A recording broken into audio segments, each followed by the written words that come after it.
Pentecostal പാസ്റ്റേഴ്സിനോട് വിശ്വാസത്തോടെ എതിർപ്പുണ്ടെങ്കിലും അവരിലുള്ള ദൈവാത്മാവിന്റെ അഭിഷേകത്തോട് വളരെ ബഹുമാനിച്ചു നിന്ന ഒരു സമൂഹമാണ്.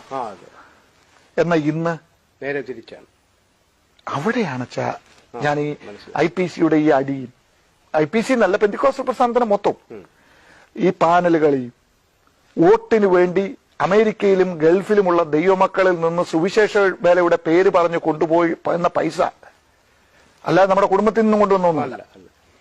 പൈസ വോട്ടിന് വേണ്ടിയും ഇലക്ഷന് വേണ്ടിയും സ്പെൻഡ് ചെയ്യുന്നത് പരസ്പരം ബദ്ധ ശത്രുക്കളെ പോലെ പോരാടിയിട്ട് ഒരുമിച്ച് സ്റ്റേജിൽ വന്ന് തുവാലയൊന്നും വീശിയാൽ ആത്മാവിറങ്ങത്തില്ല. അപ്പൊ അതുകൊണ്ട് ആ ഒരു കാലം മാറിയിട്ട് ദയവായിട്ട് സഭ മടങ്ങി വരണം. ഇല്ലെങ്കിൽ ദൈവം തന്നിരിക്കുന്ന ആശയം അനുസരിച്ച് ഒരു കാര്യം പറയാം.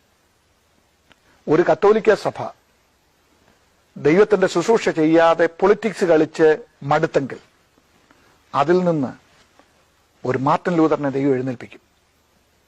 എന്നാൽ മാർട്ടിൻ ലൂതറൻ വിശ്വാസത്തിൽ ആ കാര്യങ്ങൾ പോകുന്നത് മുടങ്ങിയാൽ ആ കാലഘട്ടത്തിൽ തന്നെ അനാബാപ്റ്റിസ്റ്റിനെ ദൈവം എഴുന്നേൽപ്പിക്കും. കുറച്ച് മുന്നോട്ട് വന്നു കഴിഞ്ഞാൽ കാൽവിനിസത്തെ ദൈവം എഴുന്നേൽപ്പിക്കും. കാൽവിനിസം മുടങ്ങിക്കഴിയുമ്പോൾ ജോൺ വെസ്ലിയെ പോലുള്ള മെത്തഡിസ്റ്റ് മൂവ്മെന്റ്, ഹോളിനെസ് മൂവ്മെന്റുകളെ ദൈവം എഴുന്നേൽപ്പിക്കും. അതും പരാജയപ്പെട്ടാൽ പെന്തിക്കോസ്റ്റൽ മൂവ്മെന്റിനെ ദൈവം എഴുന്നേൽപ്പിക്കും.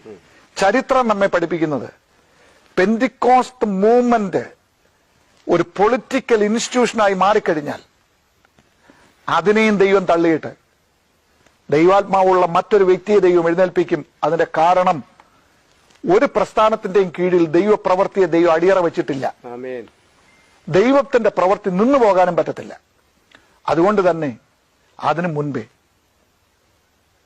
IPCയും ചർച്ച് ഓഫ് ഗോഡും ഷാരോനും തുടങ്ങിയ എല്ലാ പെന്തിക്കോസ്റ്റൽ സഭകളും, പ്രത്യേകിച്ച് അതിന് ലീഡർഷിപ്പ് കൊടുക്കാൻ ദൈവം ഏൽപ്പിച്ചിരിക്കുന്ന ദൈവദാസന്മാർ, ഇതുപോലുള്ള ആത്മീയ ച്യുതികളിൽ നിന്ന് ദൈവസഭയെ രക്ഷപ്പെടുത്തി മുഴങ്കാലിൽ നിന്ന് പ്രാർത്ഥിച്ച് സഭയെ മടക്കിക്കൊണ്ടുവരണം.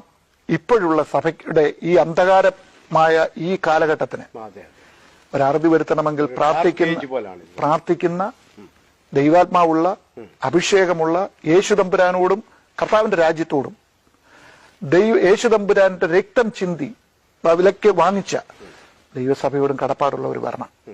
പ്ലീസ്, മറ്റ് മതങ്ങളിൽ നിന്നും മറ്റ് സമൂഹങ്ങളിൽ നിന്നും തിരുവചനത്തിന്റെ സത്യങ്ങളെ പറഞ്ഞ് മനസ്സിലാക്കി അവരെ ഈ പ്രസ്ഥാനത്തിൽ കൊണ്ടുവന്നിട്ട് അവരെ ഒരു രാഷ്ട്രീയക്കാരാക്കി മാറ്റരുത്. കടൽ കടന്നക്കരെ പോയി